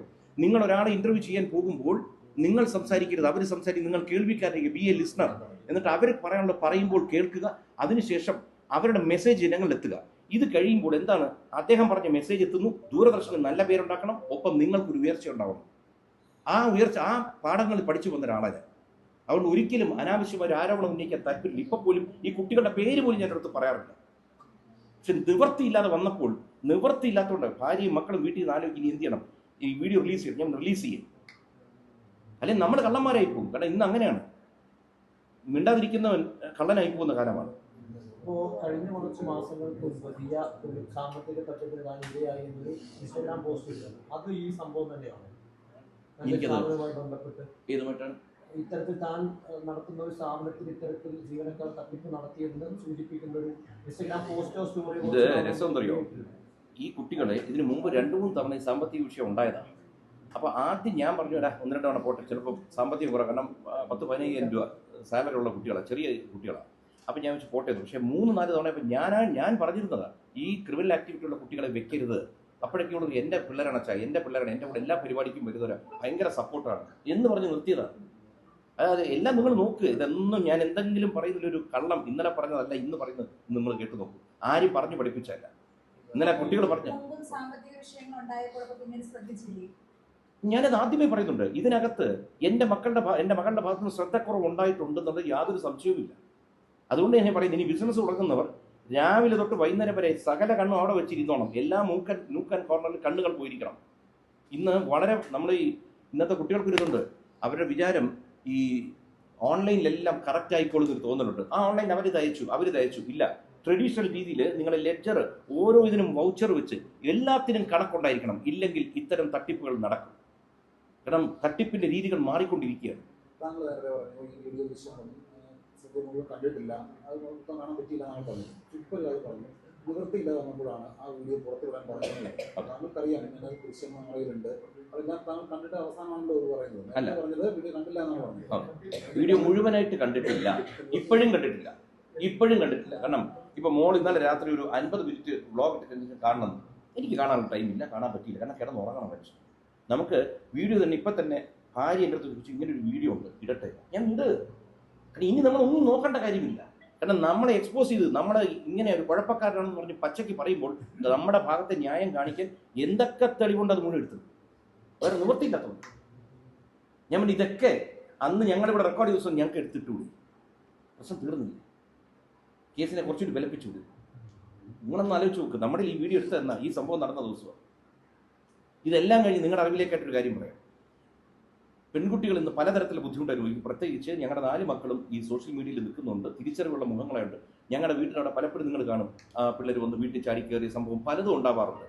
ഈ സംഭവം നടന്നതിന് ശേഷം ഡേറ്റ് കൃത്യമായിട്ട് ഓർക്കുന്നില്ല, രാത്രി ഞങ്ങളുടെ കുടുംബം മൊത്തമായിട്ട് പുറത്തുപോയി ഭക്ഷണം കഴിച്ചിട്ട് വരുന്ന വഴി മൂത്ത മോളും ഇഷായും ഹൻസികയായിട്ട് കാറിൽ വരുന്നു. ഒരാൾ മരുതൻകുഴി പാലത്തിന് തൊട്ട് മുമ്പ് ലൈറ്റ് അടിക്കുന്നു, കൈ കാണിക്കുന്നു. ഇവരെന്താണെന്നറിയാതെ ഈ വണ്ടി കൊണ്ട് നിർത്തുന്നു. തടഞ്ഞു നിർത്തി തെറി വിളിക്കുന്ന വീഡിയോ വരെ എടുത്തു വെച്ചു. ഞങ്ങൾ ഇതുവരെ പറഞ്ഞിട്ടുണ്ടോ ഇതുമായി ബന്ധപ്പെട്ടതാണോ അല്ലയോ എന്നറിയില്ല. പിള്ളേർ പേടിച്ചു പോകും. ഇന്ന് നിങ്ങൾക്ക് അതിൻ്റെ വീഡിയോ ഞാൻ തരാം. ആളായിരുന്നു പോലും അറിയില്ല. പിള്ളേർ പേടിച്ചിട്ട് നമ്പർ എടുക്കാൻ പറ്റില്ല. ഇയാൾ പറയുന്നില്ല. വീഡിയോ എടുത്തു തുടങ്ങി പറയുന്നത് ഞാൻ കൃഷ്ണകുമാറിൻ്റെ ഫ്രണ്ടാണ്, നീ സൂക്ഷിച്ചു പോക്കണം എന്തൊക്കെയോ പറയും. ഇവർ പേടിച്ചു പോകാതെ എന്ത് ചെയ്യാൻ പറ്റും? കാരണം ഇതുമായി ബന്ധപ്പെട്ട ആരെങ്കിലും അടിക്കാൻ വന്നതാണ്. ഒരു പിടിയും കിട്ടുന്നു. ഇത്തരം കുറേ സംഭവം എൻ്റെ കൂടെ നടക്കും. ഇതുവരെ ഈ സംഭവങ്ങളൊന്നും ഞാൻ പറഞ്ഞിട്ടില്ല. പറയാനാണെങ്കിൽ പറയാം. ഇതിന് വീഡിയോ എവിഡൻസ് വരെ ഞാൻ തരാം. ഇയാൾ ആരെന്ന് പോലും ഞങ്ങൾക്ക് അറിയത്തില്ല. ഇവരോട്ട് ബന്ധമുണ്ടോ ബന്ധമില്ലയോ? നമ്മൾ സ്വാഭാവികമായിട്ട് വിചാരിക്കുന്നത് ഈ കുട്ടികൾ എങ്ങനെ രാത്രി കിടന്ന് ഉറങ്ങും? നിങ്ങളൊന്ന് ആലോചിക്കുക.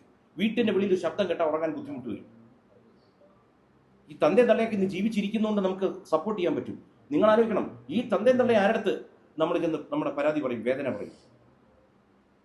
മനുഷ്യൻ പ്രഷറിലാണ് ഇവിടെ മരിച്ചു പോകുന്നത്. അറിയോ, ഭൂമിയിൽ ഏറ്റവും കൂടുതൽ ആൾക്കാർ മരിക്കുന്ന സ്ട്രെസ്സാണ്. സ്ട്രെസ് കൊണ്ടാണ്. മക്കൾ സുരക്ഷിതരല്ല എന്നൊരു ആശങ്കയുണ്ടോ ഈ ഘട്ടത്തിൽ? മീൻസ് അങ്ങനെ എന്തെങ്കിലും ഭീഷണി? നിങ്ങളൊന്ന് ആലോചിച്ച് നോക്കൂ. ഇവര് ഷൂട്ടിങ്ങിന് മറ്റും പോകുന്നു. ഇപ്പൊ നമുക്ക് തോന്നുന്നു ഇതുപോലെ ഒരാൾ വന്ന് മുഖത്ത് കുറച്ച് ആസിഡ് ഒരു ഒഴിച്ചാൽ ഏതെങ്കിലും ക്രിമിനൽ, നിങ്ങളൊന്ന് ആലോചിക്കുക. ഇത് എൻ്റെ മക്കൾക്ക് മാത്രമല്ല, നിങ്ങൾ ഇതിനകത്ത് നിങ്ങളൊക്കെ കൊച്ചു കുട്ടികൾ, എൻ്റെ മക്കളുടെ പ്രായം പോലും കാണത്തില്ല. നിങ്ങളൊന്ന് ആലോചിച്ച് നോക്കി. നിങ്ങൾ റിപ്പോർട്ട് ചെയ്യുന്നില്ല, നിങ്ങളെ പറഞ്ഞ ഏതെങ്കിലും സംഭവം ഇഷ്ടപ്പെടാത്തൊരു വ്യക്തി നിങ്ങൾക്കെതിരെ അറ്റാക്ക് വന്ന് നിങ്ങൾ എന്ത് ചെയ്യും? നിങ്ങളുടെ മാതാപിതാക്കൾ എന്ത് ചെയ്യാൻ പറ്റും? ഒരു ചുക്കും ചെയ്യാൻ പറ്റില്ല. അവർക്ക് നിങ്ങളെ അത് കഴിഞ്ഞ് നിങ്ങൾ എന്തെങ്കിലും കൊണ്ട് ചികിത്സിക്കാനേ പറ്റും. ഇത് ഞാൻ പറഞ്ഞു വരുന്ന വെച്ചാൽ, ഞാൻ ഒരു സർക്കാരിനെതിരെയോ ഒന്നുമല്ല സംസാരിക്കുന്നത്. ഈ സർക്കാരുകളെയൊക്കെ പറ്റി പറയുന്നതിന് മുമ്പ് പൊതുജനം ആലോചിക്കണം. നമ്മുടെ അടുത്തുള്ളവർക്ക് എന്തെങ്കിലും സംഭവിക്കുന്നുണ്ടോ? നമ്മൾ പരിസരവുമായിട്ട് ബന്ധം വെക്കണം, എല്ലാവരുമായിട്ട് ടച്ച് വെക്കണം. ഇതിപ്പോൾ ആരുമായി ബന്ധമില്ല. വല്ലാത്തൊരു അവസ്ഥയിലോട്ട് പോയിക്കൊണ്ടിരിക്കുന്നത്. ഇതിനകത്തിരിക്കുന്ന പെൺകുട്ടികൾ ഞാൻ പറഞ്ഞുതരാം. നിങ്ങൾ വർക്ക് ചെയ്യുന്ന മേഖലകളിലൊക്കെ ഒറ്റ കാര്യം ചെയ്യട്ടെ. നിങ്ങൾ ഇപ്പം ഈ പറഞ്ഞല്ലോ, ഇവിടെ ഇരിക്കുന്ന പെൺകുട്ടികൾക്ക് പോലും സുരക്ഷയുടെ കാരണമായിരുന്നല്ലോ നമ്മൾ തന്നെയാണ്. ഇവിടെ വന്ന പെൺകുട്ടികളെ ഈ ആരോപണം ഉന്നയിക്കുമ്പോൾ എൻ്റെ ആവശ്യം എന്തായിരുന്നു? ഈ കുട്ടികൾക്ക് ഭക്ഷണം വരെ വാങ്ങിച്ചു കൊടുക്കാൻ കാര്യം എൻ്റെ ഓഫീസിൽ വരുമ്പോൾ അവർ പ്രതികളോ എന്തോ ആയിക്കോട്ടെ, ഞാൻ എൻ്റെ സംരക്ഷണനാണ്. അതുകൊണ്ട് ആ കുട്ടികളുടെ ഒരു നോട്ടത്തിൽ പോലും ഒരു പ്രശ്നം വരുന്നത് എനിക്ക് ഉറപ്പുണ്ട്. ഈ കേസ് മുന്നോട്ട് പോകട്ടെ. ഈ കുട്ടികൾക്ക് സമ്മതിക്കേണ്ടി വരും. കാരണം അവർ മനസ്സിൽ തൊട്ട് കഴിഞ്ഞാൽ അവർ പൊള്ളിപ്പോവും. എൻ്റെ ഭാഗത്തുനിന്ന് ഒരൊറ്റ നീക്കം ഈ കുട്ടികൾക്കെതിരെ ഉണ്ടായിട്ടില്ല. ഇപ്പം തന്നെ ഈ പെൺകുട്ടികൾ പറയും ഇവരുടെ സുരക്ഷ ആരാന്നറിയോ? കൂടെ വർക്ക് ചെയ്യുന്ന നിങ്ങൾ തന്നെ അല്ലെന്ന് പറയാൻ പറ്റുമോ? ഈ കുട്ടികൾക്ക് എന്തെങ്കിലും പറ്റി ആദ്യം ചോദിക്കുന്നത് നിങ്ങൾ തന്നെ. അതുകൊണ്ട് ഈ പെൺകുട്ടികൾ ഉന്നയിച്ച ആരോപണം മൊത്തം അവർക്കെതിരെ തിരിച്ച് പാമ്പായി വരും. ഓഫീസിൽ പോയിരുന്നു എന്ന് പറഞ്ഞല്ലോ, അവരുടെ എന്ത് മറുപടിയാണ്? നമ്മൾ പിന്നെ സ്വാഭാവികമായിട്ടും ഒരു ഉന്നത ഓഫീസിൽ പോകുമ്പോഴത്തേക്ക് അവരുടെ കാര്യം പറഞ്ഞ് മനസ്സിലാക്കി കഴിയുമ്പോൾ അവർ പറയുന്നു നിങ്ങൾ ധൈര്യമായി പോവുക, നിങ്ങൾക്കെതിരെ ഒരു കടുത്ത നടപടി ഉണ്ടാകും, ഞങ്ങളത് അന്വേഷിക്കും, വിശദമായ അന്വേഷണത്തിന് ശേഷം മാത്രമേ നടപടി ഉണ്ടാവൂ എന്ന് പറയുമ്പോൾ അതൊരു വലിയ ആശ്വാസമാക്കാണ്. മാത്രമല്ല അപ്പോൾ ഇനി ഇതിനകത്ത് ഒരു ന്യായത്തിൻ്റെ ഭാഗത്തു നിന്നൊരു അന്വേഷണം നടക്കും. അത് അതിനോട് എന്നും ആ മുഖ്യമന്ത്രി ഓഫീസിനോട് കടപ്പെട്ടിരിക്കും.